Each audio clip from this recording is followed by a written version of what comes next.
got Twitch pulled up here. Huh? We're live. Huh? We're live. It's not like a lot. It's like the core. Yeah. It's like the core homies. Like everybody's mad supportive. It's a good crew. What's up? Hold on, those slowly trickle in because Bro, how long has it Wait, how been do you since know? we did one of these? I think it's been almost 2 years, low key. Yeah, I mean, You haven't done one since you met me. No, it was way before that. you better get that. You better get that. That timing right, my boy.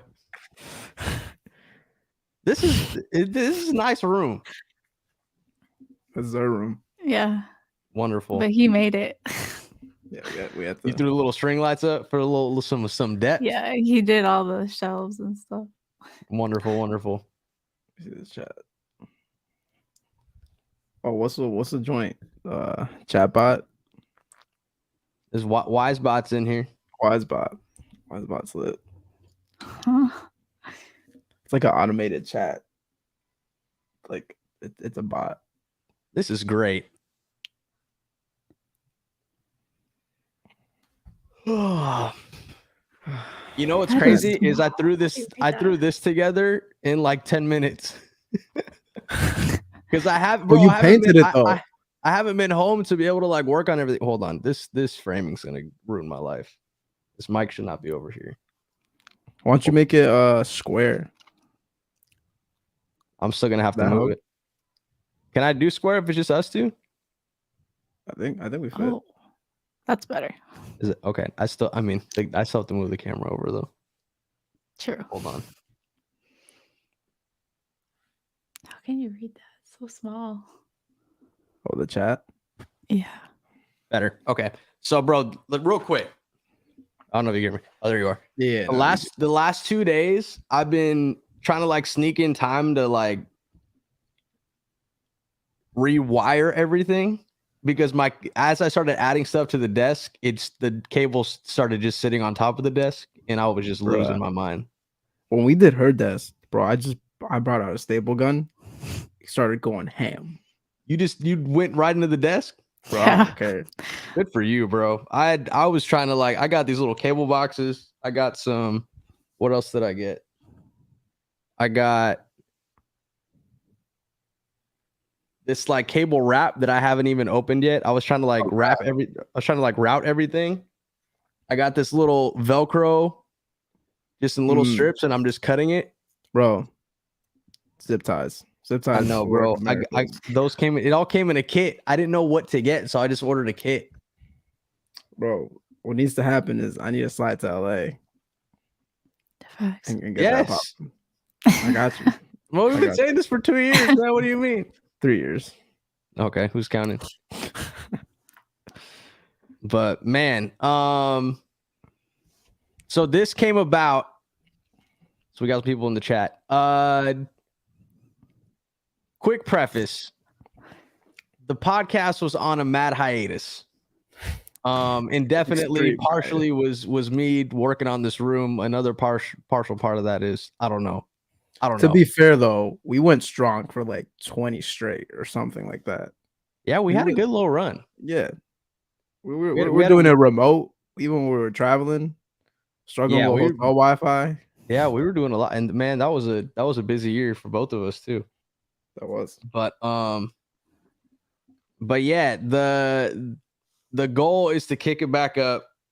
I think with a flexible format. I like that.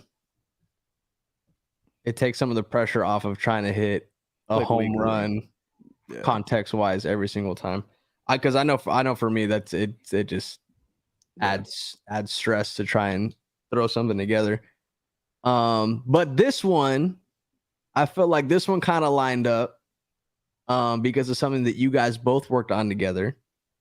Yes, and real quick, Lugo, if you could introduce the addition to this episode, this lovely addition. I'll let you take that away so I don't butcher anything. So this thing right here. Thing. Yes. Wow. Okay, let me retract that. This is the shorty. This is I don't know what people say. But anyways, Lugo's this got a is- girlfriend, chat, yes, and we love her. This is Something like that. fantastic. and she's real. I'd hope so, because that means I would be seeing something too. So this is Mariah. Mariah. That's our artist name. Yeah. Ooh, I was trying to figure that out when I was. Why does typing everyone have such a hard time pronouncing it? No, I mean I didn't know. I just didn't know because I was reading it even on the email, right? In the email you guys gave it to me, I was like, okay. So I was trying to like pronounce it. I was like, is this a middle name or is this like a? Yeah, it's my middle name. Perfect. Yeah. So that's your artist. It's just Mariah, right? Mm-hmm. Yep. I think a Nay's fire. Like it just rolls off the tongue perfect. Yeah. Like for me, I just have to go by my last name because the whole name it's too wordy. It's a lot. It is a lot. Yeah. It's But, a mouthful. Yeah. So she sings. She's a full artist, and we've been working on videos. I was gonna together. say I feel like there's a cheat code that you guys have that a lot of people don't. Hey man. In artistry collision. It just works. You know?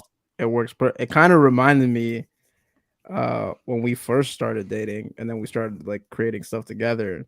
It like brought me back to when me and Alex back from the ground when we were shooting dance videos.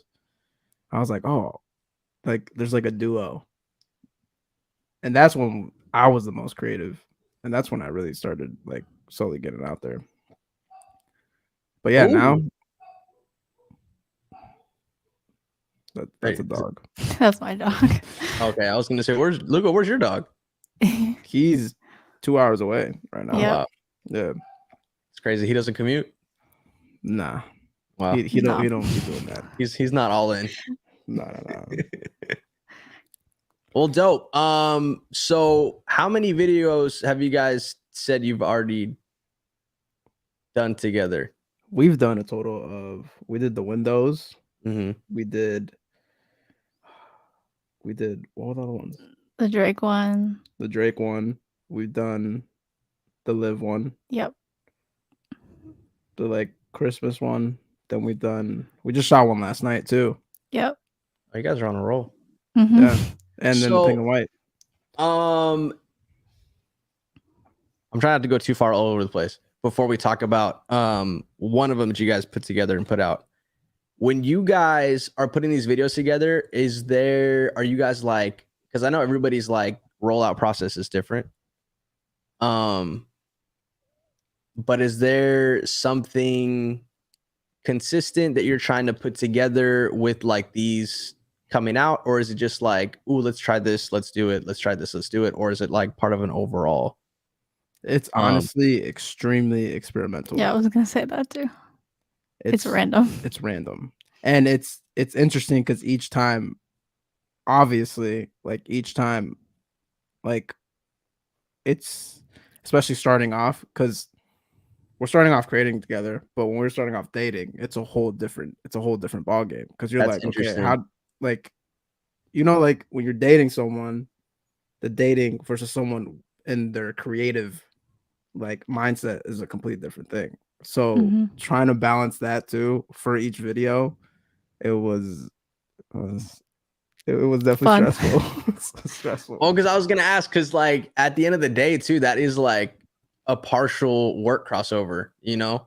Yep. I mean, obviously, like the blessing of being able to create is obviously it's really dope. But at the end of the day, like how has it been being in a relationship and creating together? Like, would you say it's helped your creativity, or would you say it's like brought new challenges, or like opened up bigger picture, like different ideas to come about easier? I would say it helped me. Yeah, it's definitely helped. Even for me, there's just like, you know, when you just have like a list of just ideas, and it's just like, especially when you don't got someone to try those with, and you gotta, I mean, you know, when you're working with artists and stuff, and you got like ideas in the bag, but you're like, I don't know, I should pull it out for this artist, or pull it out for this the right thing. But you kind of just experiment, which helped me just try things. Even when we're gonna talk about Pink and White, or I would have never thought of that. it was just ideas built like yes and like throwing out ideas and then. But it's been helpful to be creative rather than just treating things like. I was gonna ask, do you feel like it like the creativity flows a little easier to be able to always have that door open?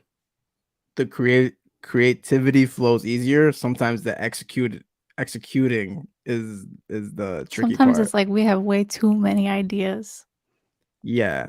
Ooh. And we're both dreamers, so we dream big and go like, oh, we're about to shoot a whole movie in one day. And Yeah. then we shoot one thing and then it's just like we don't end up shooting.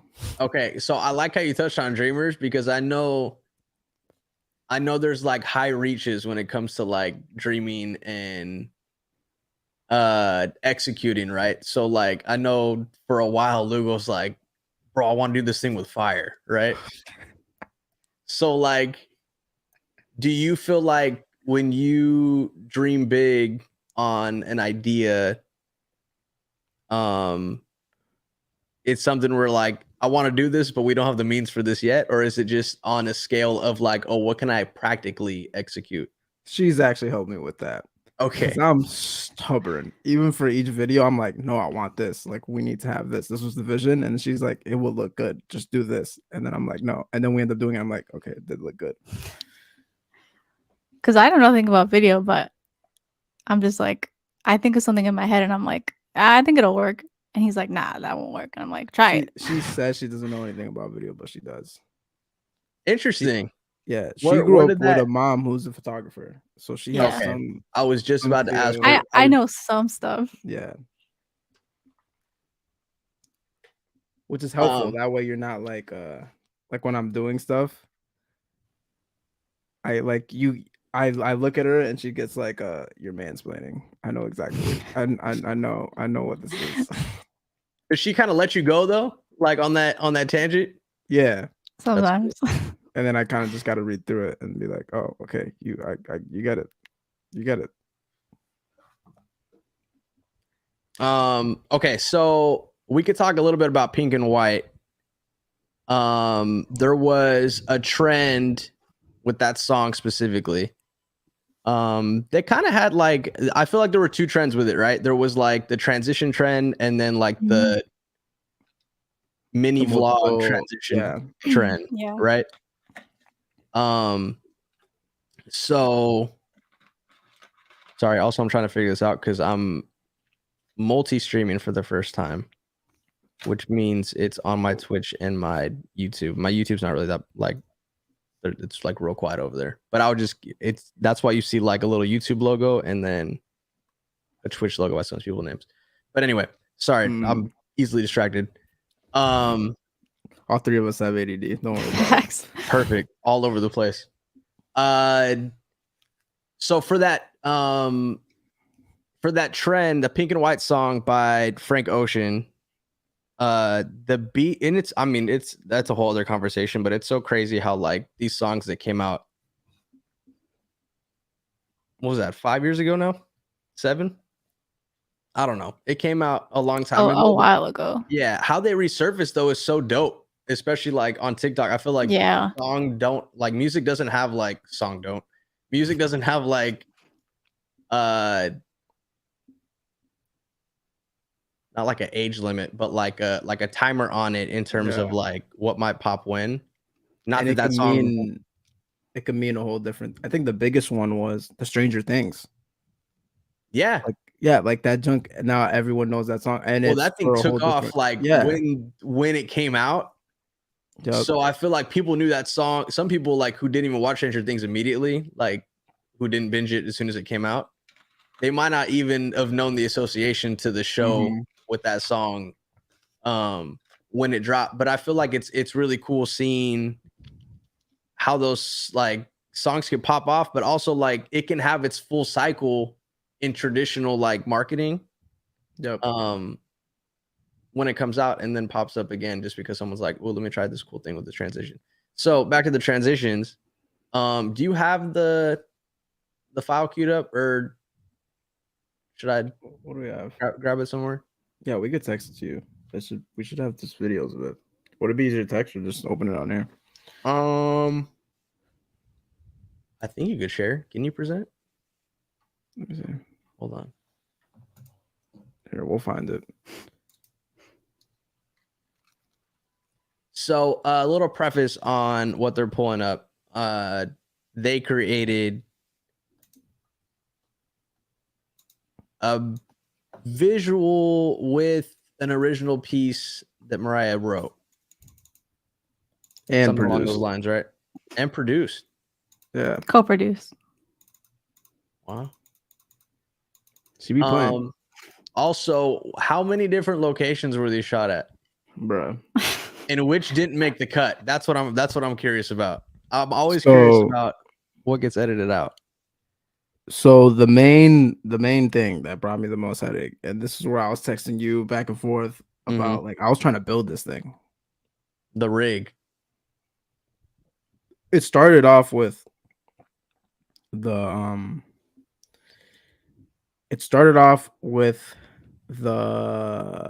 I forgot where I saw it. Oh, the trailer to Atlanta. Yeah. I remember it was like season 2, right? I think so. No, I think it was season 1. Oh wow. Okay. It was like a while ago. And then I think we could just airdrop it to here. But I always wanted to try to do that. And then I remember seeing this popular like video that went around where this girl used the iPhone with a Swiffer and taped it on top and then used the Swiffer as like a thing. People are so innovative, bro. Yeah. Thanks. So the main thing, the build. But the main thing was just trying to figure out how to do that for a camera. And that was the tricky part, because even the behind the scenes for the Childish Gambino one, or Donald Glover, excuse me. And then for Atlanta, I mean, they have like mad money. So they have like an RE on like this huge rig with a special spring system, and it dials in. But I just went to Home Depot, got a little 4x2s, a little saw. Here you can find it. And BTS. I don't know where it's at. I think I texted something to you. Like a while ago, or of the actual build. Okay. While I was building it. Yeah, let me take a look. Let's see. But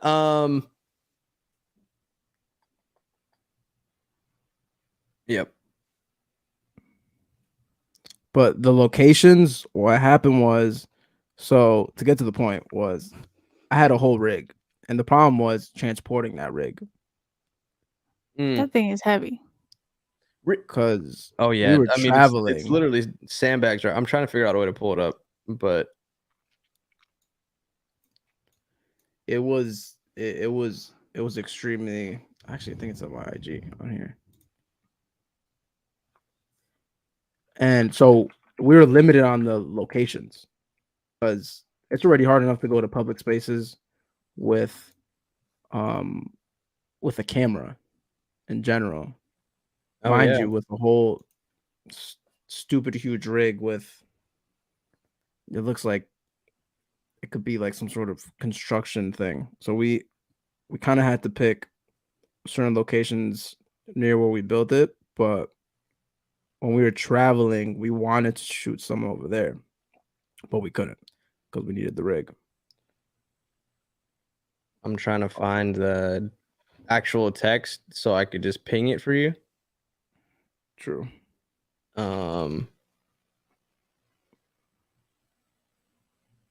Also I think I posted it on IG. But like, how long did this take though to put together? The video or the rig? I mean, both. I feel. Oh, here we go. See if you can go to that, because I'm trying to see if you could just present it from whatever system you're on. I can't do. There's no airdrop system with this PC. Texted. I got you. Did it pop up for you? Yep. All right, bro, yeah.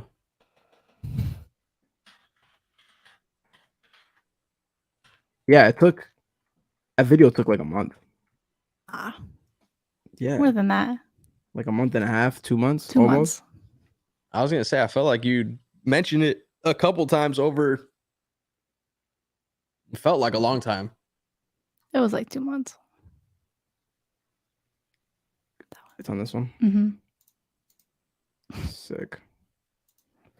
But yeah, it took like 2 months. The reason being was we shot at the first location and it didn't work. What do you mean it didn't work? It didn't work.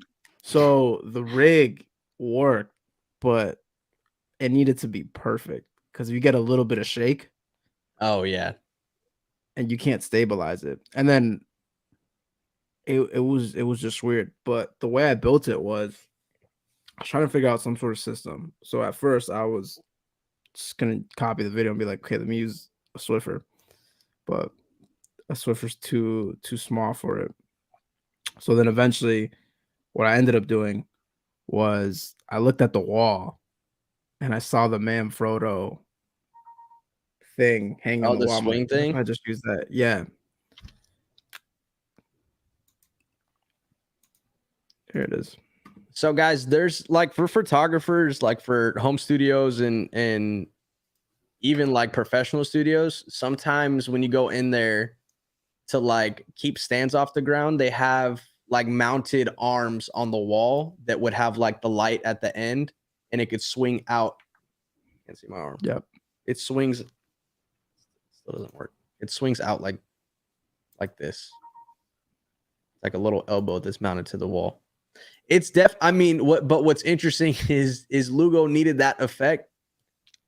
He needed that swing effect. I don't understand my crop here. You need that swing effect, but on the ground to go like this. I don't know if you guys have ever seen that trailer that he's talking about. From all right, I uploaded it to. It says it's in there. Okay, so I can. And then I do it. Oh, yeah, I could just put the video file. Oh, there we go. This is lit. So boom. I know this is not what you guys were thinking at all, so I really wanted you guys to show it, or I really wanted to be able to show it to you guys. So basically, he create what? I mean, I think you actually talk it through. Hold on, let me try and get the can't unmute your guest because they chose to mute themselves. Perfect. And I'll put the actual video in here too. It's all good. So basically, this is that arm that normally you mount on the wall. He has one of these mounted. Well, this was it. This is normally mounted on his wall. That would come out horizontally, but he needed one to go vertically. So he created.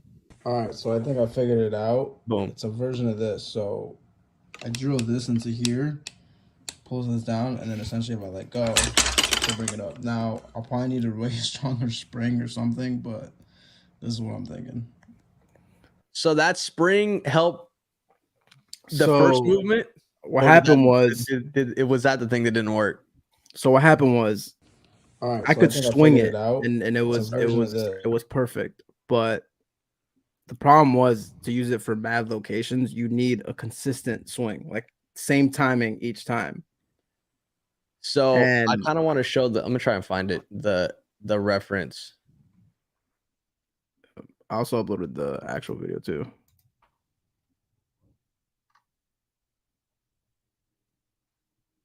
So I want to show them the.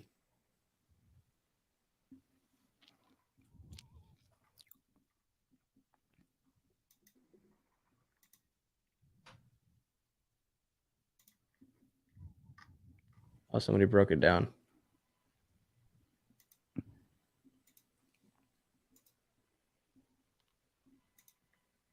Boom. There.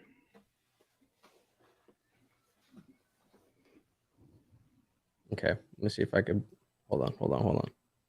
Sorry, guys, I'm trying to do a lot.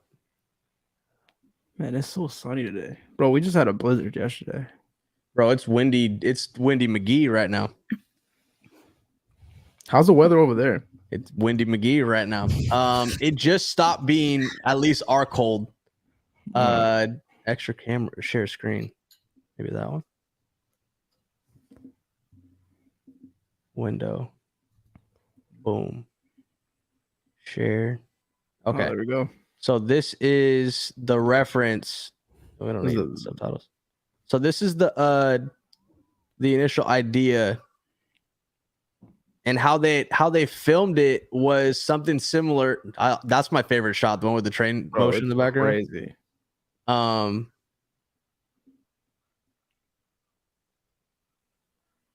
Okay, I don't want to show too much because I don't need FX coming out my copyrights, whole thing. Go away. Be gone. Okay, so where's you said you uploaded the video? Yeah. Oh, snap. I gotta scroll down. Okay, so that was the reference of what they were recreating, and this is what they recreated.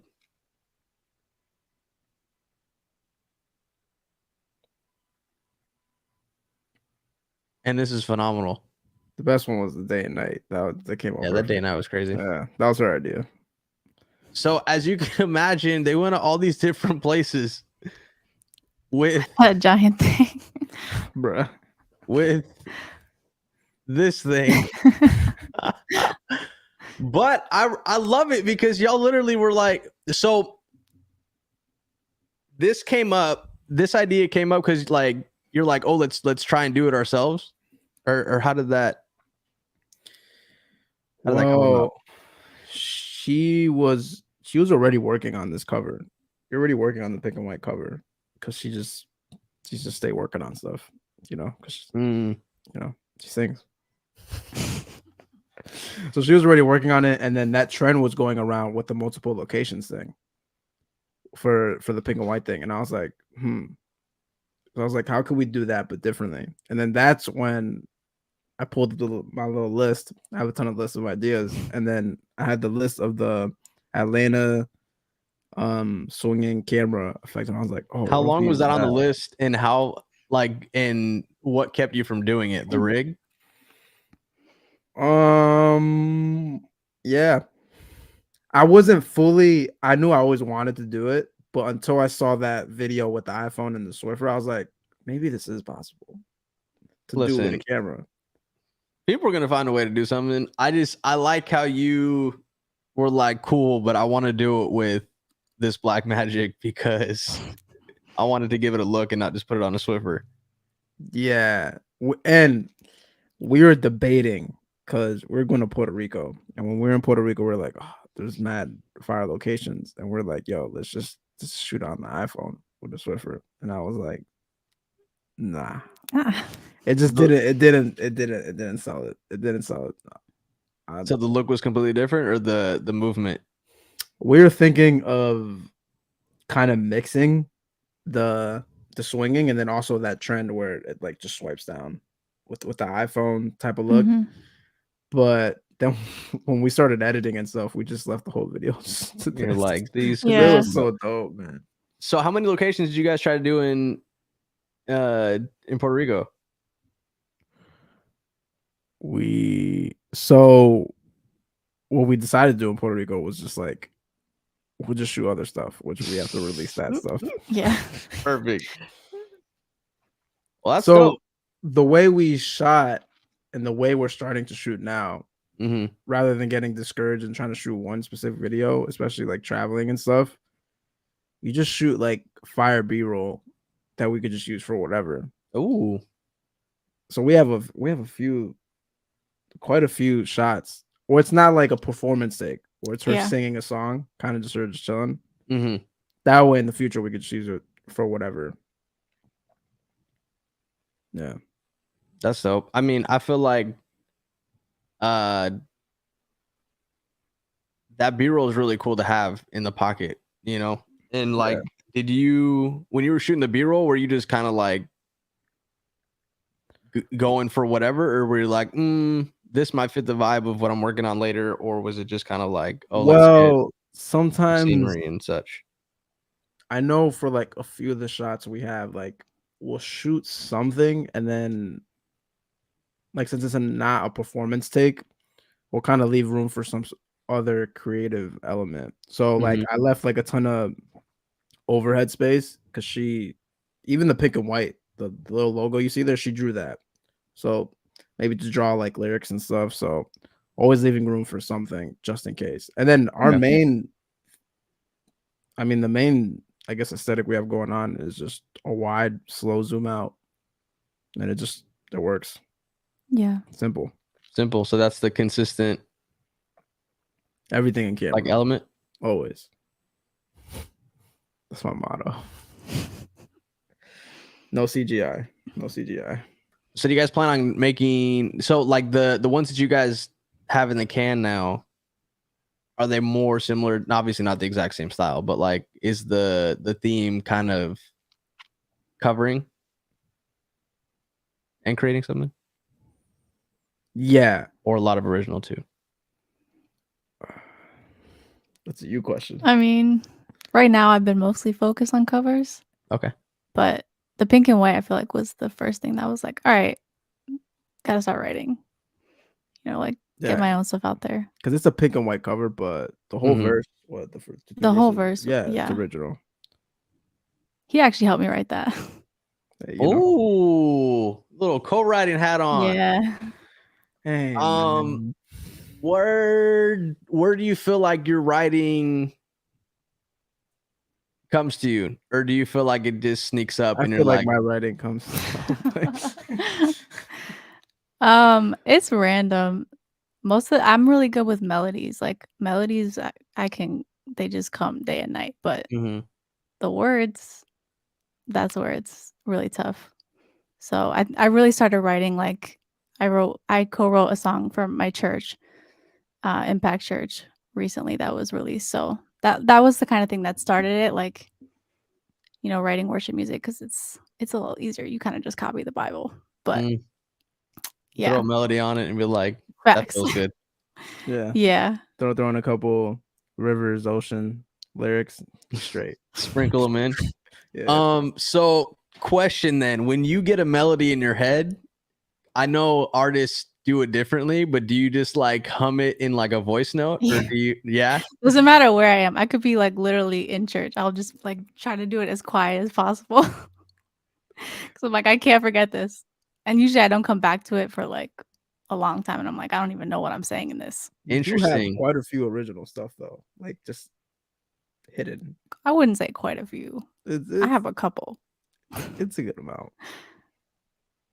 That's dope. No, because I know some people, they kind of look back and be like, oh, I should have tried to record this. Obviously not in like a full studio setting, but just to kind of have in the vault. But do you ever catch yourself like going back through those melodies and trying to find inspiration? Yeah, for sure. That's usually where I go first, instead of like trying to come up with something from scratch on the spot. Okay. Dang, I was gonna ask one more thing, but I just went blank. Yeah, man, it happens, you know. Man. So Lugo, you've been writing too, man? I think for me, it's not the actual lyrics. I'm just from high school. I was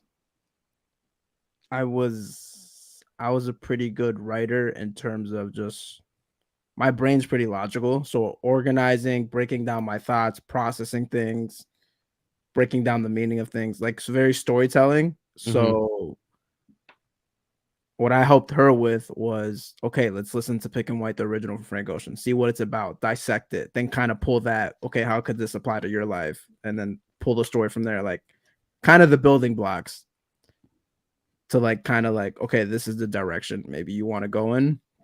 Because I think that's what you struggle with.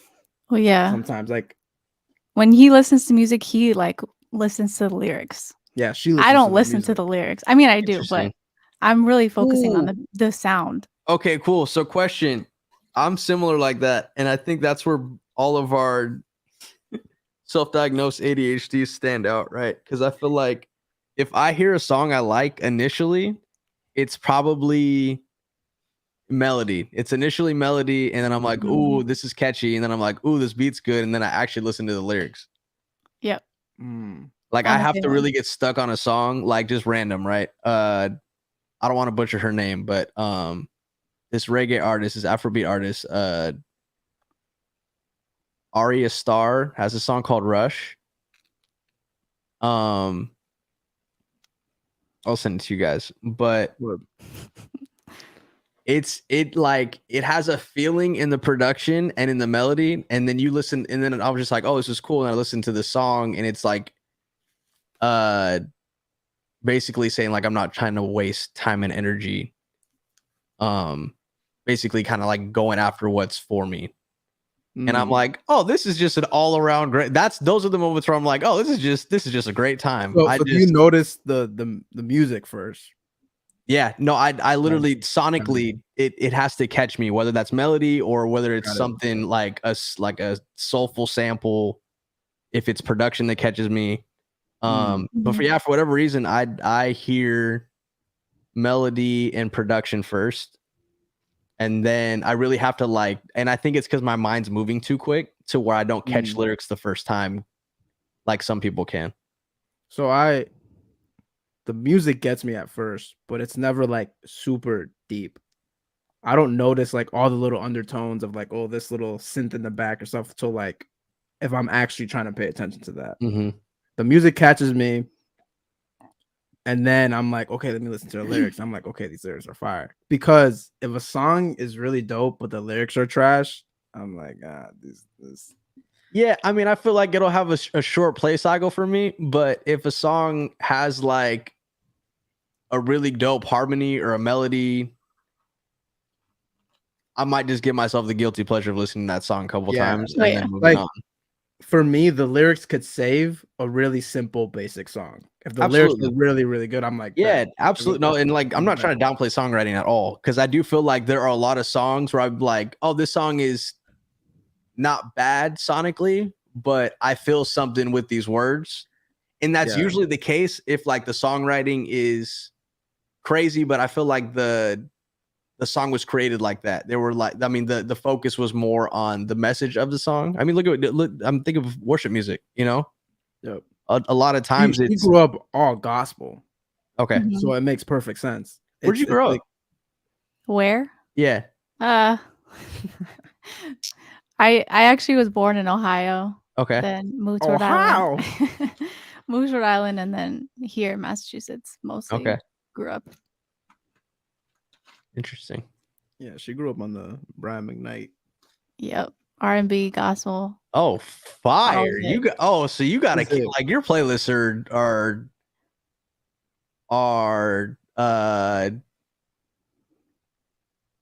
what's the word?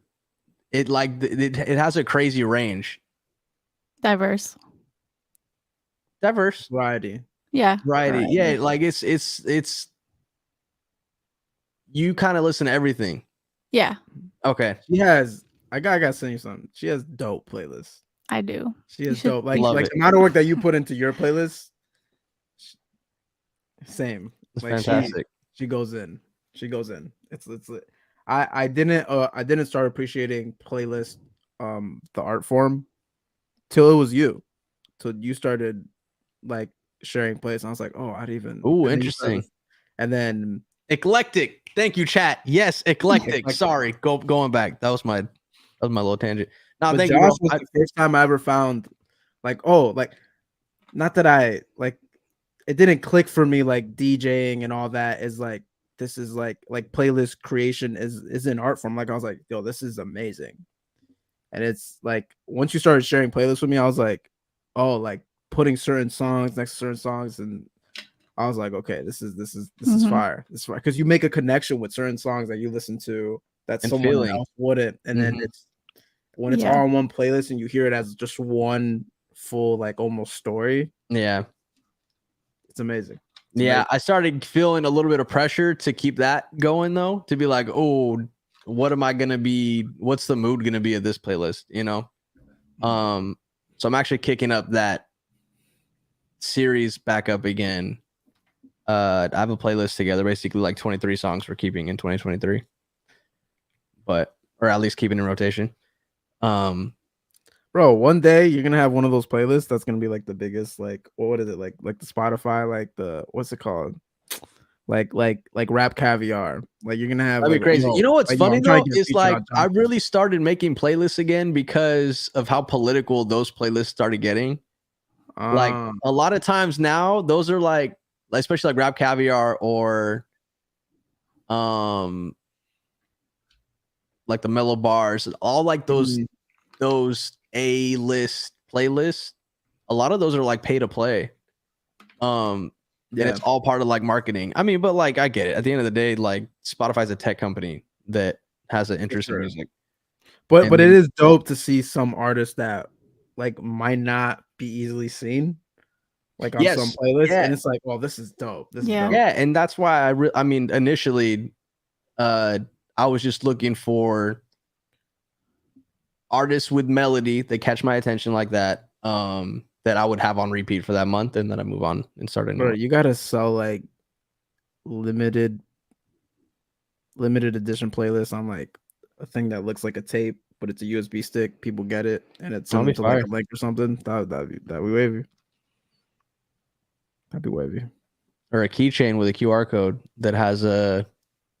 Ooh, half of our podcast was just coming up with ideas. This is a brainstorm podcast, bro. Bro, let me bring back the tap water idea first of all. Oh my god! If we bottled Springfield tap water, bro, it's not that great. It is that. It's overhyped. Oh man, and this is perfect. Sorry, they already make these. They have. Oh my gosh, I'm all in. Yo, you could also sell vinyls. I'm about to hit. People make custom vinyls.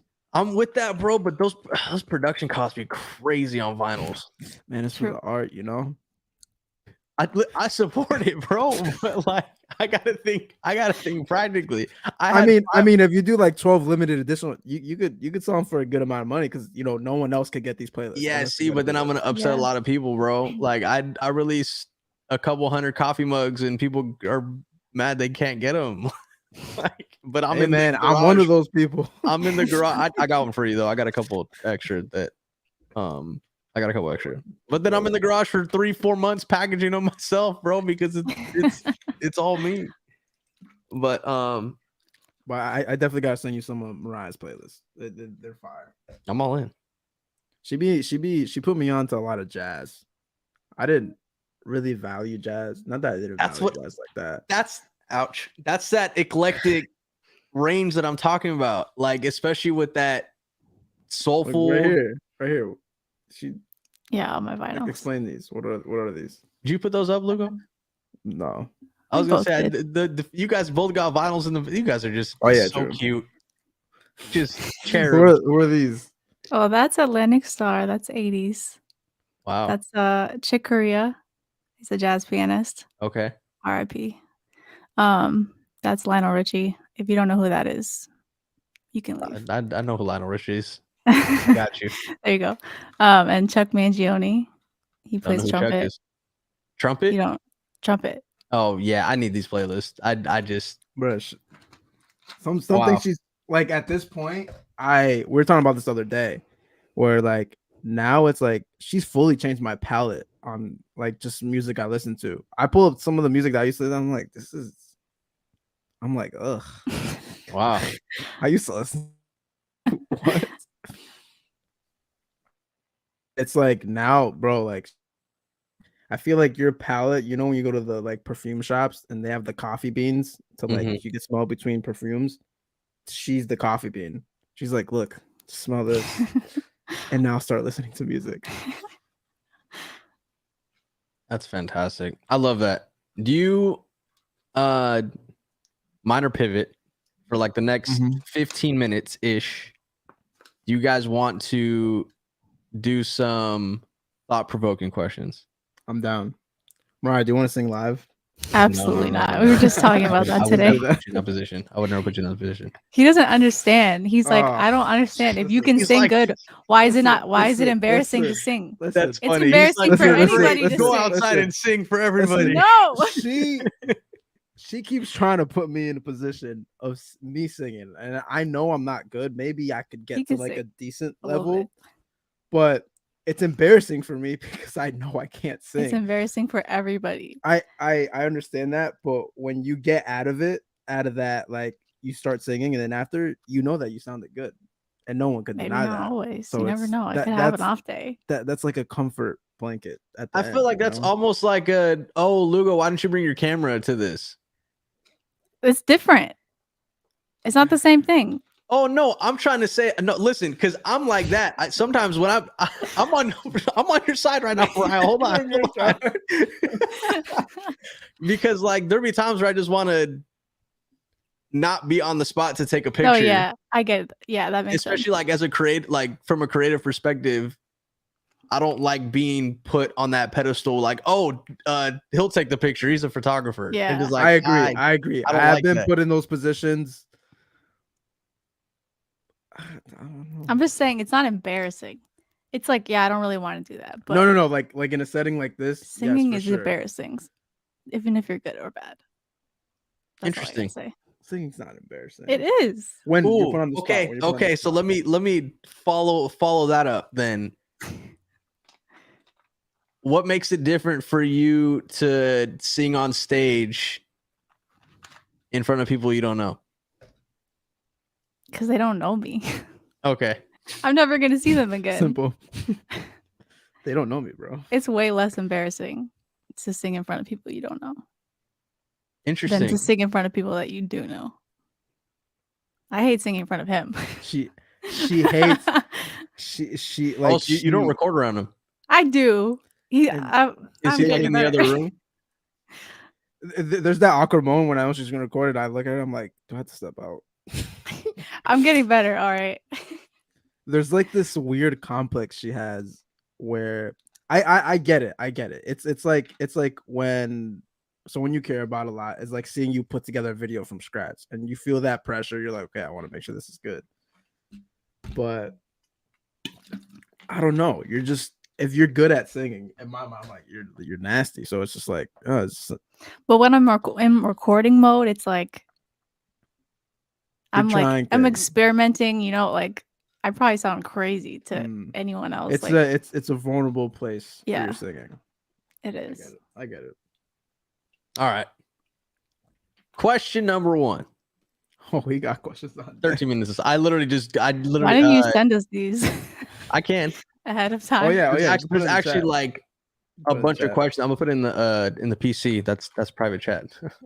Sorry. I meant ahead of time. That doesn't really. Oh no, I just looked it up right now. I just thought about it because we did this for one of our podcasts. That I wasn't on. That I was shooting. It's the second link. I don't know if you guys see it. I'm tripping. The second link. Yeah, the first one was this little keychain that I just didn't want to lose that first link. Don't worry about that first one. All right. Some of these are kind of cheesy. Okay, pick one then. Pick one, because I don't know. Let's see. No, you got it, bro. You got it. Don't let me validate you, okay. Let me look.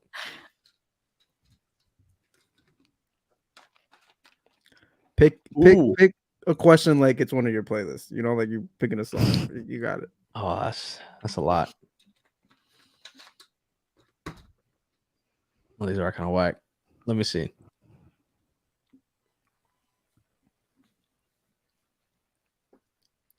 Okay. Okay. Given that it's January, what wise advice do you wish you had followed?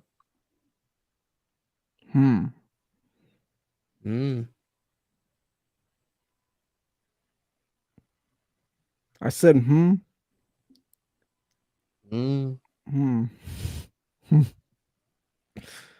What wise advice should I have followed? Or do you wish I followed? Or do I wish? For this new year? Or maybe like something I should have followed that I didn't do last year that I should do this year. Okay. Listen, whatever it means to you, Lugo. You can add whatever depth or however shallow you want to make it. I think I can't pinpoint like a wise advice. Like someone pulled me aside and said, "Hey, you should do this." I don't think that's ever happened to me. All right, that kind of throws a wrench in this whole thing. Then hold on.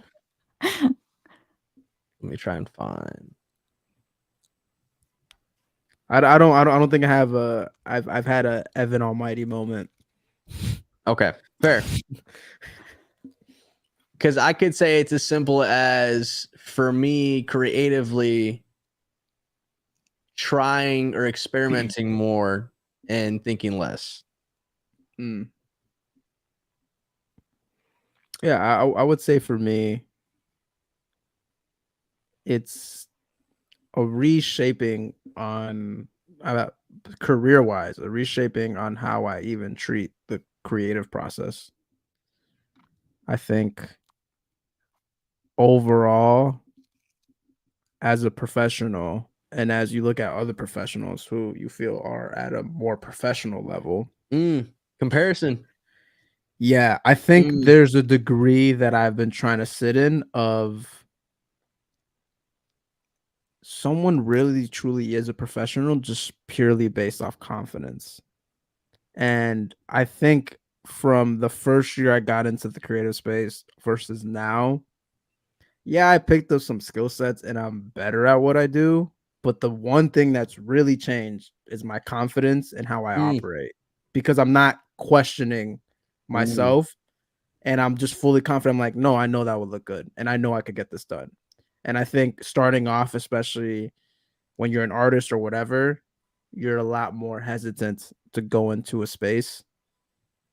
And that hesitation is what holds you back versus when I mean, there's some crazy professionals that don't use crazy equipment, don't do anything great, but they just have the confidence and they're like, no, I could get that done.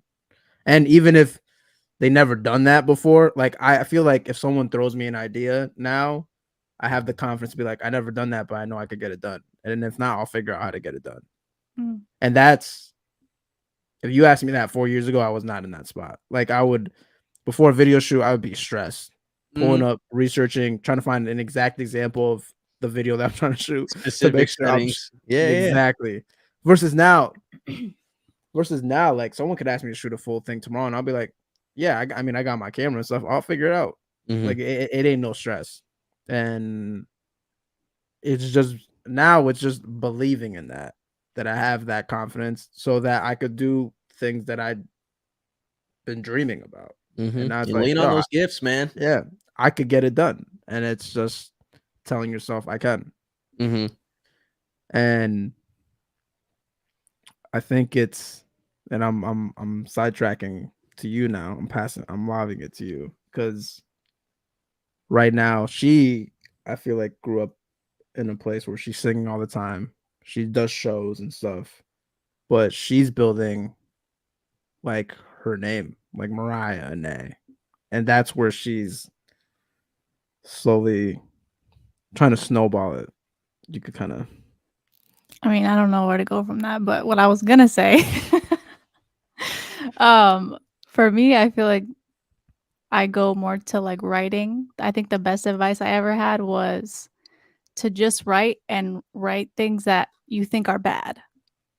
Ooh. Write everything. Write garbage. Can I get an amen? And like set aside a day every week and just write, even if nothing comes out of it. I think that was the hardest thing for me, is because I'm like, why am I even sitting here if I have nothing? But something always comes out of it. So I've heard something similar to that. Actually, Kev was like, because I think this time last year I was just like creatively overthinking and I just couldn't start anything. I couldn't get like even any type of direction to start from. But he mentioned something similar to that, of like basically do like create bad things or something like that. But where does that, like, for you, where does that start when it comes to writing? Is it just like your first thing that comes to mind, like a topic, and then you just... Well, even bringing it back, Pink and White was never going to be shot or made because we thought I thought it was trash when she started doing it. And yeah, there was never going to be shot. Oh, wow. At some point, we were never going to do that video. This is not happening. Yeah. So here we are. I don't know where I was going with that. Interesting. But what was the question? No, I was just following up. When you are working on that muscle of writing everything down, or just prompting something, whatever, if it's Thursday, whatever day you pick, what's like, where do you start? Like how's your starting process to just start writing it, whatever, if you're inspired or not? I mean, like we talked about, like I'll go through my ideas Mm-hmm. and see like what has potential. And I don't really like come up with a concept. I mean, it depends. I haven't written anything from scratch other than like worship things Mm-hmm. and co-write, so I don't really have a process for that, but yeah. Yeah, I mean, I think for you, from what it sounds like, it's going through those penciled ideas that you kind of threw in that voice memo, right? Because earlier you said that you like to, like, even if it's in church and you got to be quiet, like you like to at least hum something and then go through that little vault later and then see what sparks. Yep, pretty much. I think that's solid. See, we made that question work, Lugo. Fantastic. We doing another one? Wait, what happened? You froze. Uh-oh. Am I back? No, you Yeah. good. Okay. I was just saying we made that question work after all. The question did work. Sorry, man. All right, let me try to find another one. Those ones were really good though. That was a good question. Let's see. Man, it feels weird to be podcasting again. Yeah. It's been forever. Do you guys want to pick a question? It's a lot of pressure. I know. Sorry. I don't want to put you on the spot. I'll find one. Yeah, it's my first podcast. Take it easy. Sorry. Welcome to the pod. Welcome to the pod. Put in the, what you say? GC. Put in the PC. GC is general chat. GC. Let's see. Man, we need music for these podcasts. Like music's tricky right now, man. Music's real tricky, but I mean, bro, Mariah could cook something up to put on loop in the back. I believe it. We need that. That's fair. As long as there's no samples, no royalties that need to be paid. I got you. Okay, appreciate you. We'll just need it in writing just to be safe. But Ooh, this was not bad. If you had all the time in the world, what would you fill it with? If I had all the time in the world, what would I fill it with? More time. What would I fill it with?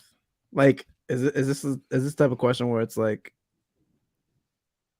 I don't think there's any wrong answers for these questions. I think that's the whole point, is that it's thought provoking, and by the looks of it, is provoking thought. So if I had all the time in the world, what would I fill it with? I think I would go slower with the stuff I want to keep doing. I would take my time more. And it's kind of like the concept of, we talked about it once, of just like learning to say no to certain clients and learning to say yes. And when you have more time, more money, more whatever, you have the opportunity and the luxury to say no when you don't need a bag. So with more time, I would just pull out the idea list and go one by one and take my time with each one. That's the one thing about the pink and white video that felt really good, is it took a month and a half, but I think there's always that constant pressure, at least from me. It's like, oh, we're shooting something. Like, okay, let's edit it right away and let's get it done. It's like, what's the rush?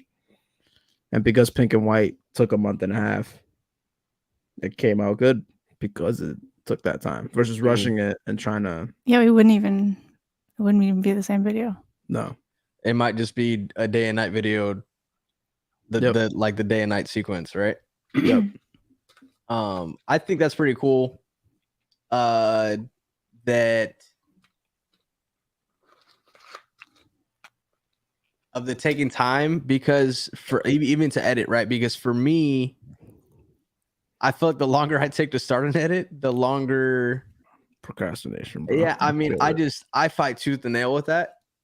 But also one thing before we finish that question, one thing you touched on, like from like it's I forgot that we went more in depth on like learning what to say no to and what jobs to take and kind of protecting that creative piece and that creative and protecting that like bad experience energy. Yep.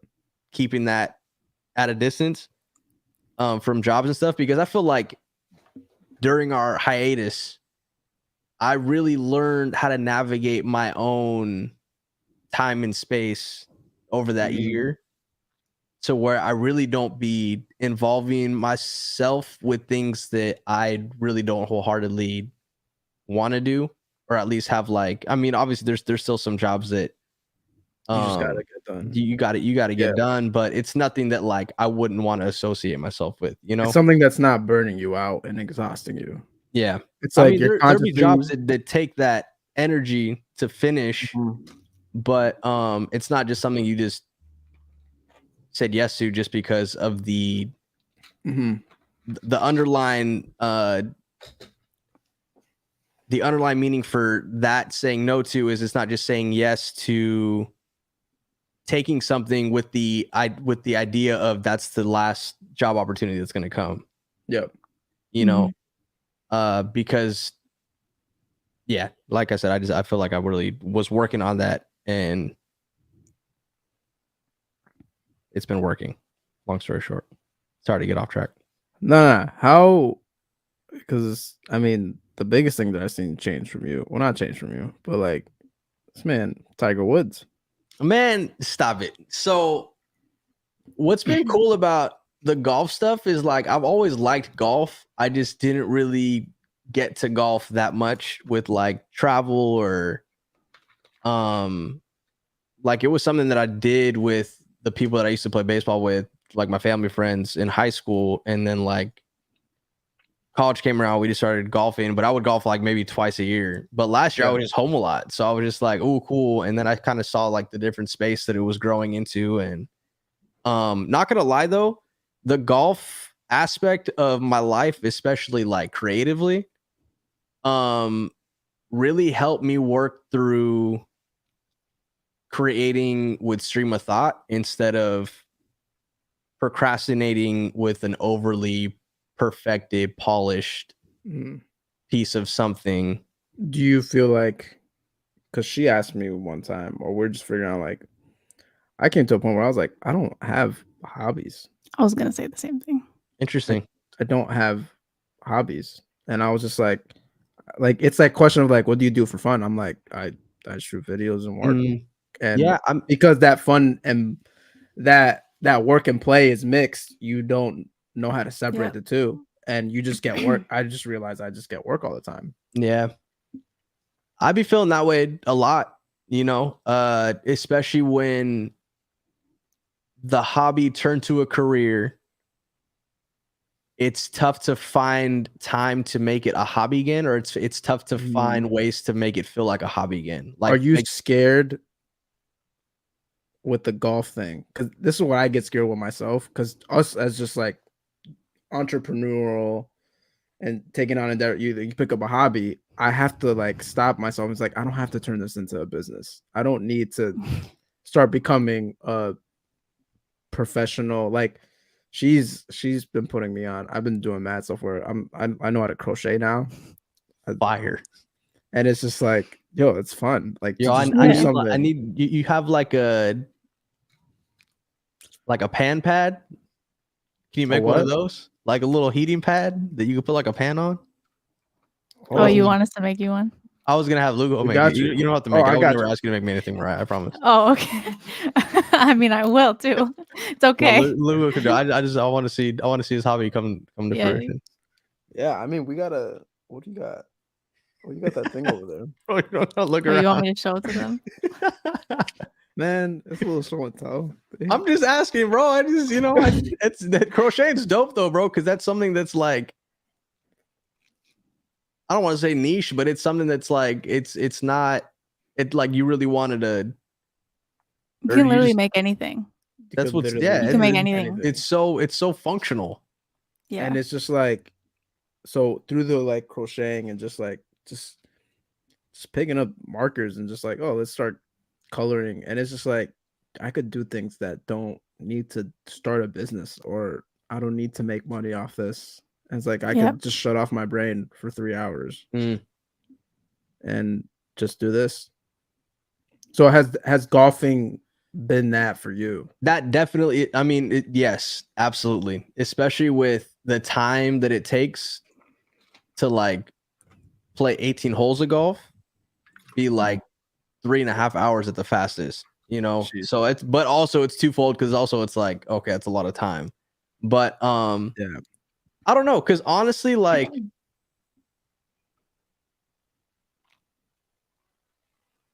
I'm trying to think the number of, like, I don't be getting booked for mad brand deal. Like, it doesn't feel, the golf stuff doesn't feel like work, like, at all. Like, even I got like a brand deal with a golf bag, but that was just me trying to like see what I could do if I reached out to a company. And like, it feels like when you're in middle school and you're playing with a traveling league and you're just enjoying that, and there might be some aspirations, when you're a kid or playing. Don't get me wrong, bro. I would love to be at all the golf activations, like for when 2K23 came out, like they rented out part of Top Golf in LA, and I was like, yeah, I want to go to that, but like, yeah, I mean, but also it's like, it's I think it can only, for me, it's only exhausting when I think of it that way, of like the aspects of it that I want to be a part of, but I'm not in that circle. But like, I'm not scared of it crossing over to that, because that would take, I don't know. I haven't really, like, I've thought about that aspect of what that would look like. But I don't see that taking over. If anything, I think it kind of resparked the love for the hobby of photography, because I'm shooting environments or spaces that like I never have before. Like if I take a camera on a golf course, or if I pitch like an idea for content to this company where I go and just make like 2 or 3 reels for them. If anything, I think it like sharpen some creativity, or like some inspiration, spark some inspiration for just looking through my camera differently when I go back to like tour stuff, or when I go back to brainstorming ideas and stuff. I mean, I just feel like I can try stuff a lot easier there without overthinking of what that looks like. It gives you like a new, fresh perspective. Yeah, I mean, it's definitely, especially last year, because like right now specifically, I'd be thinking all the time, like, okay, what can I do on tour this year that's different from last year, but isn't just generic tour content? Like, what does that look like? And making different reels, or using different apps like for just quick edits, like it takes the stress off of it, but also like I still am thinking about like those types of things when I'm trying to when I'm trying to think of new ideas to bring into this, because we're really just starting the tour for this year. Yep. So I'm still trying to think about like what that's going to look like, or what that content's going to look like, besides just a couple promo photos for Kev to put like tour dates on, or a reel for him to promote the next night of the city. I was going to do like more clips of him talking about a city and like caption them, but then he's like, I don't really got anything for the city. So then it's like, okay, cool. So that video's out, so it's do like, you have a process for that? Because I feel like things fall into 2 categories. It's either I'm going to do this at the best possible level, or I'm going to do something that's completely different from what everyone else is doing? I find myself going in between those lines or back and forth between those sides because like I mean kind of like what you were saying earlier, it's different knowing it's different when you got those blinders on where it's just like your capabilities and the caliber of what you're able to do, and you're able to trust in that gift that you have and that skill set that you have. So for me, it's like I don't ever trip on unless the lighting is just horrendous in these comedy clubs, which sometimes it is, and like sometimes these comedy clubs they get like mad, like everybody invested in new lighting over the pandemic. Everybody got that check. Yeah. Everybody got those RGB LEDs, and they're all set to just different colors, and they're just all over. Crazy. Skin tones are crazy. There's no like, and then there's anyway. Long story short, lighting's awful. So when that's the case, I'm like, bro, I'm not excited to edit these, but also it's like when the lighting's dope, it's like I really know that I could take and deliver really dope photos, which is cool. And I'm very grateful for, but I'm always thinking about like, oh, what could I do new and what could I do that's better? But I don't know. There's not really a lot of tour content right now that's really inspiring. And I think it's because it's so like video driven. Like everything's so video driven right now, right? That it's for the most part, it's just like I think talking pieces are the biggest. Not talking pieces are just like caption-y videos are like the biggest pieces that I might see tour-wise right now, but nothing's really sticking out to where like I want to try and spin my own on there. And I think that's hard to even come up. Yeah, and especially for comedy is like really different in that sense to where like you can be creative, but you don't have to be, because the substance in what goes for comedians right now is like the crowd work stuff. Yeah, crowd work is like when they either riff with somebody that's like heckling them, which that's really not our audience, or they mention something about the city and it's something funny. But I don't know. So for me, it's like trying to let that marinate and think of different ways. So I'll just be like, oh, cool. Maybe I can just throw more shots of the city, but then we be in like smaller cities. And it's like Springfield, Hartford. But yeah, it's tough for me to have a brainstorm session on, or it's tough for me to allow myself to go there, I should say. Just because I haven't really been, I want to figure something out, but I haven't really been like, I don't want to say like I haven't been inspired, but like I haven't really, nothing's really like stood out to me where I want to be like, oh, this is what I want to try. Yeah. But it'll come. I'm not worried about it. It'll come. But yeah, to answer your question though, like it's there'll be times where I'll be wanting to spin stuff that I do see, and blend that with the craft that I'm pretty good at.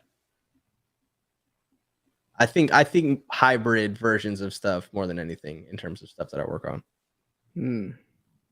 I need to be better at that. I might be black and white sometimes, bro. Really?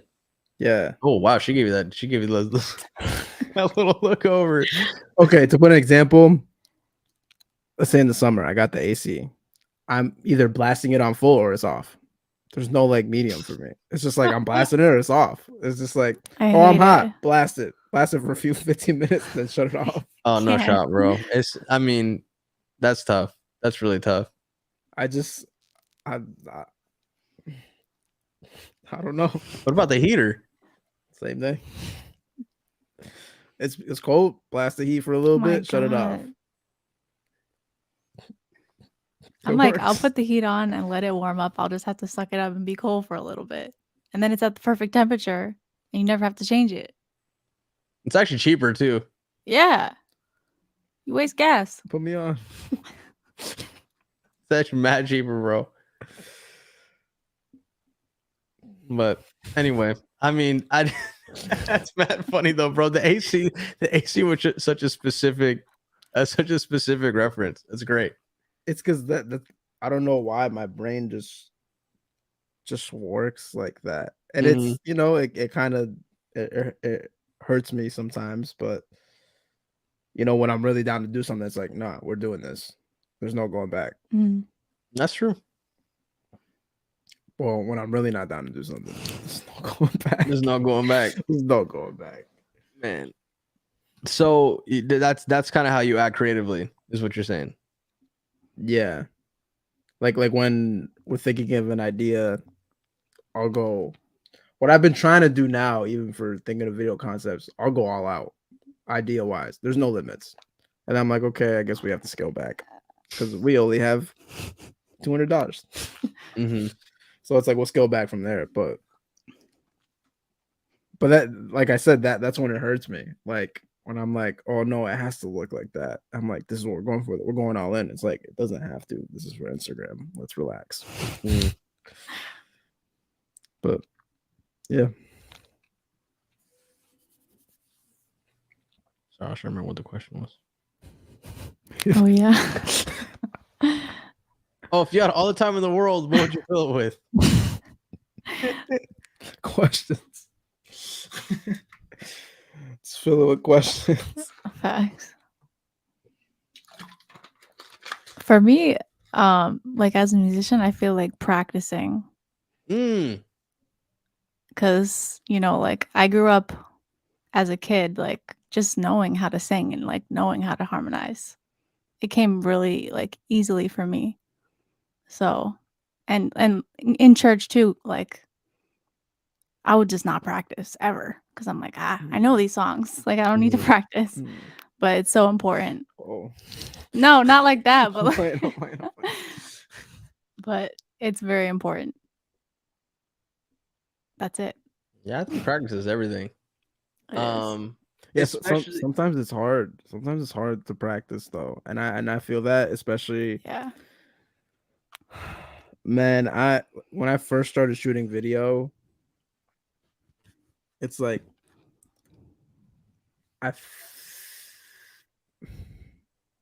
when I started shooting video, it was like, when you look back at some of your old videos and you're like, wow, this is tough. This is garbage. Like you're like, I can't believe I shot that. This is trash. And you see the growth and you see the progress. And I don't know. I feel like sometimes when I started, it wasn't as bad as I thought. Like looking back, I'm like, not to say like, oh, I was always nice, but it's like I'm definitely a researcher. So when I go into something, I research 24/7. Then I'm like, okay, let me jump into it. So I already go in like ready, and I think sometimes that can cripple me, because like you said with the practicing, like sometimes things just come easy, and you're just like, oh, okay, like I could get it done.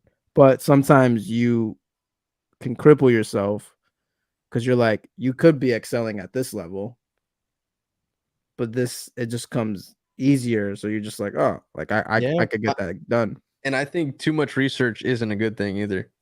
Yeah. I mean, for example, when I was looking at like cable management tips and stuff for this desk, right, that I'm still working through, I'm like 90% there. You have one more little bundle over there that I'm looking at, but everybody has a way to do something. Yep. And especially if it's not like something like electrical, right? You have to route something the right way, otherwise you might hurt yourself. But like when it comes to gear, everybody has something to say. When it comes to setups, everybody has their own. Everybody uses this for this because they like it better. Some people argue that it doesn't work at all for them, whatever, so I feel like there's that like research paralyzation. Is that a word? Paralyzing. Research, like over researching PC, something can be like PC help out. PC help out. I feel like over researching something could just be like, this is too much. I'm a coach. Overwhelming. Yeah. She's actually taught me a lot because sometimes we'll try to shoot something. I'm like, I don't have that type of light. We can't get it done. And she's like, you can't get it done. You just can't get it done with that. Use what you have. It's almost like the Casey Neistat type of thing where you're like, this is what I have. This is what I'm gonna use. There's no other option. Yeah. And I've definitely feeling more comfortable with that. Being like, okay, this is what I have. This is what we're working with. Let's just get it done. Paralysis of analysis. Analysis. What? Excuse me. But yeah, I mean, I think that's something I've been working on too, is kind of like using what I have. But even like not using everything you have either. Does that make sense? Like, so for me, this past year, I've been just throwing reels up just to like get in the habit of getting stuff out and not having everything look like super polished, but also like I have the flexibility of being able to do that. I feel like,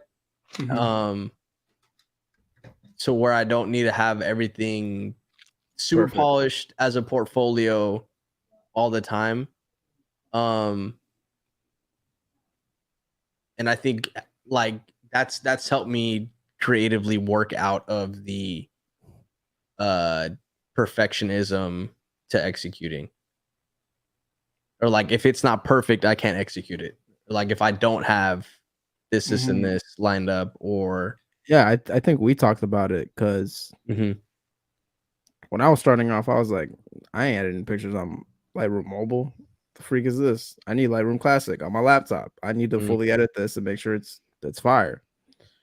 And then Nico put me on. He was like, bro, just edit on your, especially when you go on tour and stuff. You're like, bro, there ain't no time to trying to make this look like Vogue magazine. Like, bro, just drop the picture and throw a little preset on it, adjust the color temp, and call it a day. Keep it moving. Yeah. And that Lightroom Classic was like you said, it's just like, oh, I don't have that, so I can't do that. Like you just have to wait. And it's like, no, I can. I'm just being stubborn. Yeah, man. Especially like when you have the edit volume, like being able to batch edit, sync settings, tweak when you need to, like especially now the way stuff's consumed like on the feed, unless it's like a polished video. If it's in a carousel, like, and it's like the third photo or the 10th photo, like we sometimes overthink that 10th photo editing wise, or like it might just like chalk the entire upload because it's not perfectly polished or dialed, you know. Do you ever feel like that with anything music related? Because I feel like she's the opposite. She's like, yeah, I'll just use what I have. And do you ever feel like, oh, I don't have that, or I don't have this certain piece of equipment, I don't have that mic, it's like I can't really get that done? Not really. Must be nice. Because like even with production, like I make full bands with just a keyboard. Like I feel like I have to do that. You're just gifted. All right. Got it. She said no, I could do everything. It's never been a problem. That's great. But you definitely never felt like, I don't know, like I feel like when we were doing the pink and white, there was like I don't know, like you have to like Elder, shout out to Elder. He helped co-produce. But you ever feel like I can't get this done? Oh, something's yeah, a little for challenging, sure. and you're like, I don't maybe for you it's maybe sometimes skill set. It's I was gonna say it's like not, I feel like I don't have enough knowledge. Like I literally don't know how to fix this. And then that's where I'm like, I just have to bring someone else in. Yeah. Or that's what happened with pink and white. She just want to be like, oh, this is just the bad. Like this is just a bad. This cover ain't working. Yeah. And then it worked. It did. It did work. But I had to ask for help, you know? Yeah, that's okay. It's okay. That's okay. Why is it so hard for us to ask for help? Is it us trying to prove to ourselves that we can do it and we don't need anybody else? Or is it just not hard for me? Really? It's not. For pink and white it was. No, it wasn't. Oh, I don't think it was hard for you to ask for help. I think it was hard for you to accept that someone could fix this. No, I felt like I couldn't fix it. Okay. Sometimes it is hard for me to ask for help because maybe it is like, no, I need to get this done. Okay, even with the video, when we were struggling with the video, I was like, why don't you hit up Alex? Like, we need some fresh ideas here. He was like, I don't know. Maybe I don't know if it's the thing like, I don't really want to bother anyone, or it's just like I don't know what that is. How do we fix this? I know for me, it used to be, because now I'm getting a little bit better at asking for help, but for me, it used to be like a qualified thought behind it. If I can't do it, somebody else can, or they'll hire somebody else to do it. And I won't get the rehire. Yeah. It's almost like if I have to ask someone for help, it's like I should have never even been doing this from the beginning. This clearly wasn't for me. Yeah. Wow. Which is like that. I don't think my thing is, and this is where things get a little tricky for me, because I'm like a fixer. So when I see a problem or something I get stuck on, I get challenged. It feels like a challenge to me. I'm like, okay, I need to figure out how to fix this. And I guess sometimes helping me to fix it is almost like I'm defeated. This problem defeated me. It outgamed me. And I was like, yeah. I could have figured it out. Just give me a little more time, or give me, like when you're doing a test and you're like, oh no, the question wasn't hard. I just need a little more time. Yeah. Because I also feel like if it's something I know I can do, I don't necessarily want to ask somebody else to do it. But then if it drags out, it's like, man, I should have had somebody else do this. I think for me, it's the opposite. What do you mean? If it's something I know I can do, I'm okay with someone else doing it, because I'm like, I could do that. I don't know. Is that true? I think it's true. Yeah. I think it's when something accountability here. I think when it's something I like, maybe I can't do. So you're just cocky. Whoa. You're like, I could do that, so you can just do it. But if you can't do it, then you're like, no, I want to do it. Yeah, because I think I don't like when it's like someone else beat me to the solution, and I'm like, oh, I could have figured that out. Interesting. Yeah. That's interesting. I thought of it like that. Analysis, Whatever that means.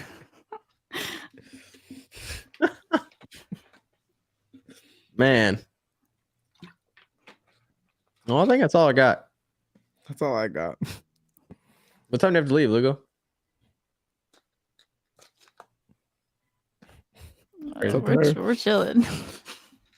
I'm just hungry. So well, I was about to say, what are the dinner plans? Man, dinner's been hard recently. Oh no. We've been having to do a gluten-free, dairy-free, sugar limited meals.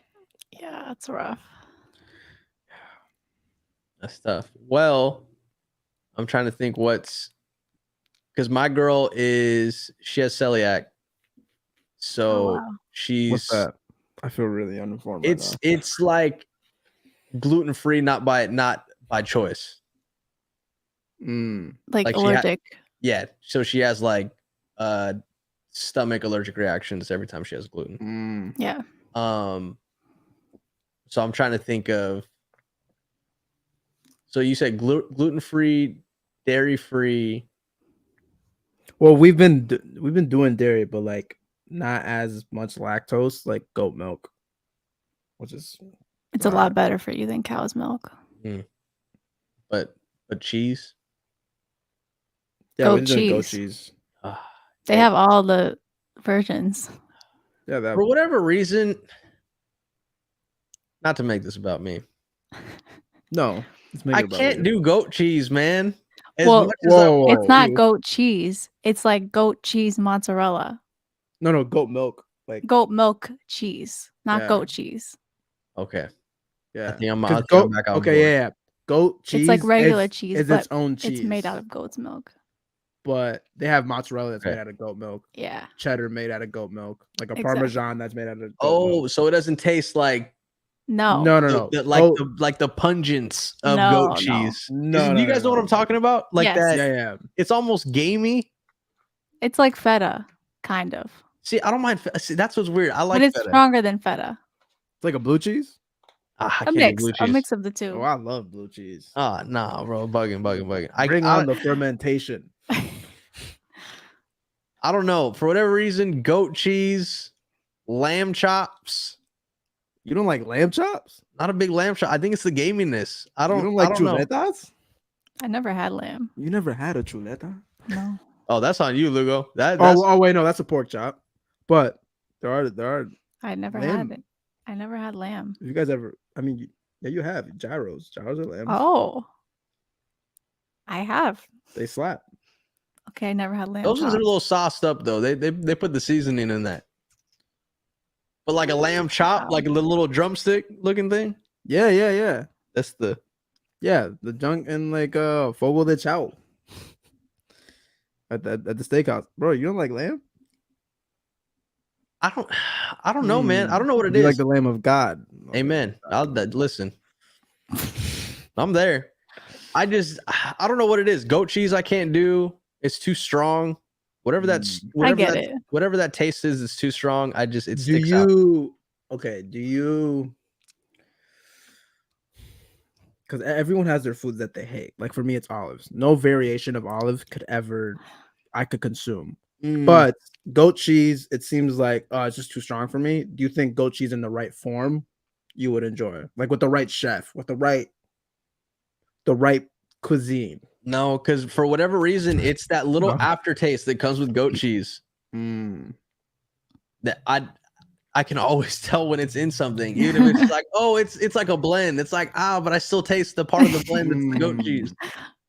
It's almost like when you eat a vegan burger, like an Impossible burger, and you're like, yeah, it tastes like a burger, but it doesn't. See, I can do Impossible though. I can do Impossible. I can do Beyond.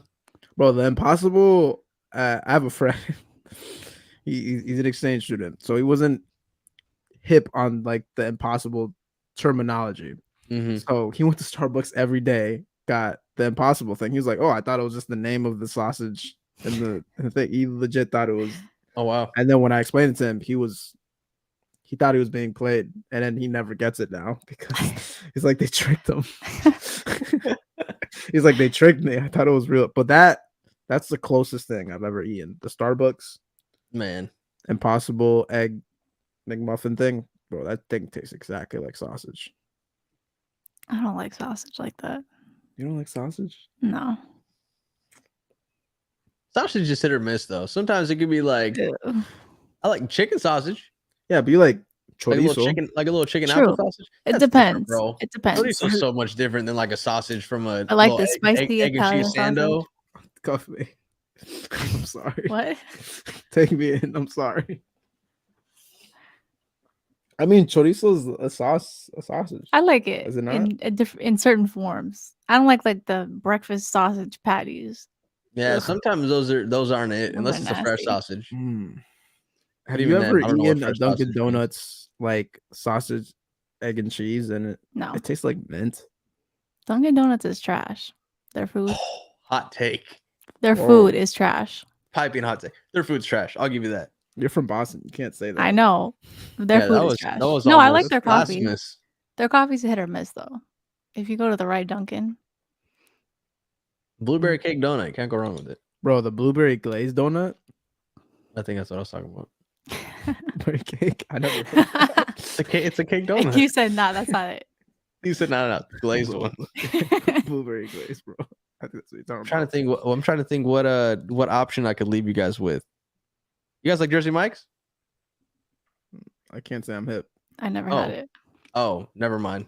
I thought it'd be on the East Coast because Jersey, but I'm wrong. I think I've seen it. Jersey. I never had it like though. a sub place. It's a sub place, but they got gluten-free bread with a popular company called Udi's. Udi's makes a really good gluten-free bread. Oh, put us on. I don't know if you guys are hip to Udi's. Yeah, I've had it. We've been trying to bake some gluten-free bread. The thing is, bread. like, gluten-free bread is not really good for you. Oh. Just because it's gluten-free doesn't mean it's good for you. You're right. No. Listen, I was just trying. I didn't know if you guys trying to scratch. We're about to put you on. Sure. Oh yeah. To change our lives. Life hack. Change our lives. Two apps. 2 apps. Not sponsored. No. Wish we were sponsored. I know. Maybe we can get one. This is more of a charitable donation to society for saying this. We love that. So there's an app called Yuka. Yuka. And I think I've seen the font. It scans products and it tells you what's in it. And it, like, the stuff that you think is healthy, it's really not. And it's like even oat milk. You think oat milk is like, bro, the amount of oils they throw in that to make it creamy, so bad for you. A lot of fat. Yep. And what's dope about I'm a big almond guy. But even silk almond milk, that stuff is not good for you. It's not good. So what we've been doing, we've been on this journey. Health journey. Okay. We switched out our deodorants, toothpaste. Yeah, he had me switch out all my makeup. Oh, I didn't have you. Which deodorant do you guys use? I use Native. Is that one okay? Yeah, it's all right. It's all right. Nope, it's paraben and aluminum free. Yeah, it's good. Look at the smile. But this app is dope because it rates it 1 through 100, like if it's really good or really bad, and it tells you all the ingredients in it that are bad, and it has like the medical articles with it, so you could go and do your own research with it. But a lot of her makeup, it had like stuff that causes infertility. Literally, it's insane. And it's helped out. This app is dope. And then there's one called Bobby Approved. That's the one I mostly use for like food, because Yuka, like, they give you a scale, so you'll be like, it's like in the middle, so it's like it's good, but it's not that bad. Bobby so Approved it's okay. is more cutthroat. It's like, this is good. He's like yes or no. Bobby's black and white. Yeah. Gotcha. So with food, that's what I use, but like you just in the grocery store, you just scan it. You scan the barcode, and it just pulls up all the stuff. It's lit. It's really awful. So what do you got? What do you guys having for dinner? Because that's what I was trying to. We've been making. Well, I made a fire mashed potatoes yesterday. Yeah, they were really good. Yeah. Mashed potatoes be slapping. But right now, we're probably gonna go downstairs and brainstorm for a good 3 hours. Then end up eating carrots or something. I get really discouraged about food. Yeah, I think the way you grew up, your relationship with food, is not. It's odd. It's interesting, to say the least. And because I feel like my relationship with food, like, I don't know, I see things as a challenge. So I'm just like, like if something tastes bad, I'm like, how can I make this better? No matter how long. Like, I'm the type of person that could cook for 3 hours, and if that meal comes out fire, it's worth it. That's too much time. You know who's got some cheat codes? Who? Trader Joe's seasonings. That onion salt that they got, I buy 2 of those every single time I go there, bro. I throw that on everything. Make sure you scan it. Yeah, scan it, bro. Josh was like, no. Dang it. Well, the app is amazing though. I'm gonna send it to you after. Yeah, it is. And you can just go around scanning your whole house. It's pretty fun. A lot of scanning. Yeah. This is the most adult thing I've ever heard. It's pretty fun to just find out what's bad for your body. It really is. Man, I'm about to take I've been trying to take a food allergy test. Oh yeah. I'm overdue for that. Food allergy test. Like even the stuff that you think is healthy, right? Like they put natural flavors, non-GMO, whatever. Natural flavors, like what is natural flavors? They could put anything in that. That word. It's the good stuff. Good point. Never thought of it. I know. Somebody said, I think I'm going to fast on these apps. I know the things I eat are trash. I don't need the app telling me. At least you know. Yeah. I mean, the main thing for us, because I mean, obviously, like there's some stuff that just has too much sugar, too much sodium. It's like, okay, obviously, like I know that's not the best for me, but you can kind of lower your intake on it. But I think what the app helped with a lot was seeing like some of the stuff actually has dangerous stuff in it. That's like really bad for you. And stuff that you use every day. Like with food, it's like once in a while, you know, you can eat something, but like deodorant, like toothpaste, like you makeup, put that in your body every day. Yeah, makeup you put on your skin and you have something in it that causes infertility. Yeah. And using that for the next 30 years of your life. Right. That's a lot. Yeah. Also, I've gotten a bidet recently. Really? Like the Amazon one or like an Instagram ad one? What's the difference? Oh no, I'm curious. Like, where'd you? Oh, I get it. I was just hip to the bidet game for a little bit, you know, but I never really pulled the trigger. But I have a tushy. Oh, okay. That's the Instagram app one. I think I've seen the one. I think I've seen an ad. But I made sure to get the one that you know you could do the warm water with it. And bro, on the toilet, you let the sink run for a little bit with the hot water, and then you go crazy. Oh, otherwise it won't come out hot. No, it sucks. Whoa. No, I'm saying if it comes out cold. Oh yeah, but that's not the tushy problem. That's the water in my house problem. True. Black and white, bro. Bidet. And then you get rid of toilet paper altogether eventually. Yeah, I used the bidet when I just had to go number one.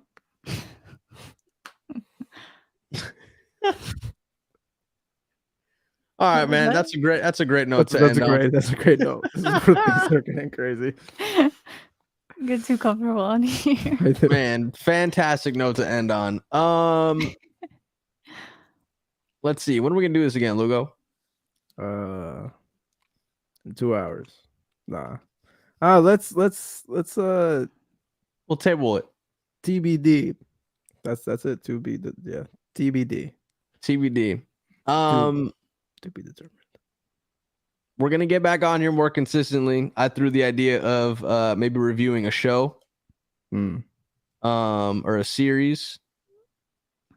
Yeah, you guys have any suggestions? With a show with everything in between, like a reality. We've been watching like Love Is Blind. Oh, you watch those shows? Yeah, they're hilarious. Oh, I'm all in. I've been on. Put us on. Real Housewives of Potomac. That's a good one. You guys want some piping hot tea? It's ready. The drama. That's some good drama there. Oh yeah. Master procrastinator. Patreon is definitely going to chime in on suggestions. I just didn't want to put pressure on it being one specific thing. That way we can. Yeah, it don't gotta be something cinematography, you know. It's free open game. Yeah, those conversations. You can watch golf documentaries, you know. There's gonna be a golf documentary on Netflix next month. Oh, look at that! Perfect. Not gonna lie, that maybe on the boring. next episode, Josh teaches me how to golf virtually. We can do that. That sounds really boring. Just saying. I'll send you guys a trailer. Oh, I don't know if we can watch the trailer here. Maybe we can watch the trailer here really quick. Hold on. Mariah just tuned out. Golf and documentary. It's like the two most boring full swing. Things. Hold on. Oh, this is just perfect. If I get flagged, I'm a just chalk this one to the game because golf is not as bad as you think it is. Really? I mean, I would say my perspective of crocheting was probably the same. It's relaxing. Yeah. I'm sure it is. That makes sense. Okay. Oh, so I got procrastinator thing up there. How do I... Oh, I gotta mute myself. How do I... Son of a...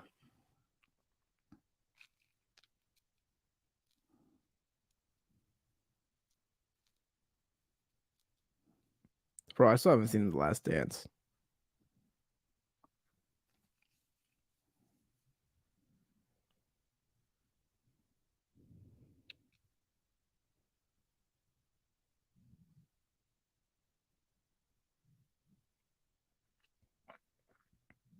Please hear Mariah singing while we go through these technical difficulties.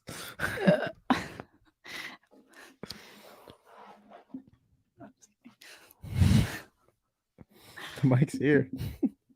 I'm all set. You can check me out on Instagram.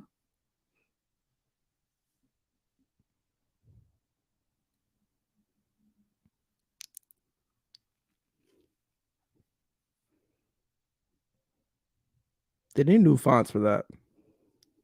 I don't know if I'm a fan of that second font.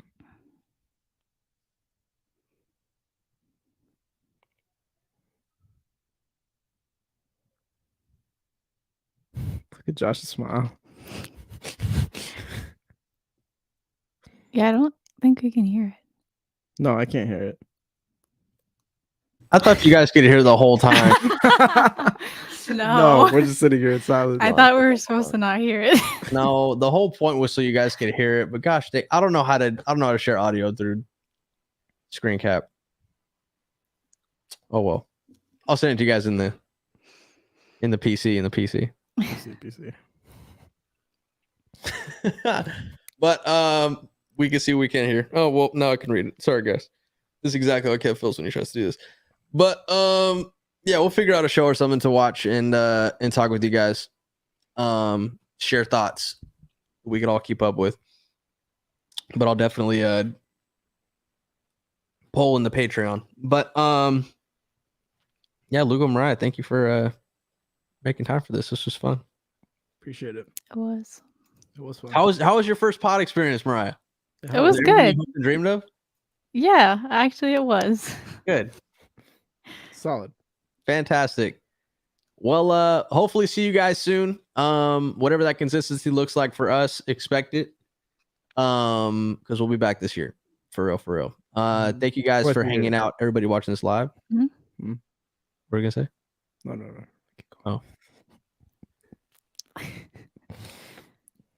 Okay. Well, now you have to say it. It's too much. No. The joke is gone. Oh, okay. It's gone.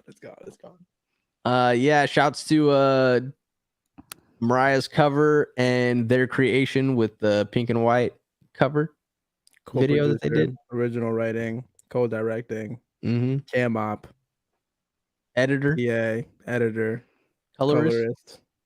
Yep. Great time vibe curator, huh? All right. Let them know where to keep up with you guys. Where can they find you? Instagram at Mariah Anae. Mariah ANAE. And Mariah, like I do Carrie. have one cover on Apple Music, Spotify, all that. Okay. Same name, Mariah Anae. Mariah Anae everywhere. And I'm Lugo. Where's Lugo? That's about it. Perfect. The man of many words. All right, guys. We'll see you soon. Peace. Be safe. Peace out.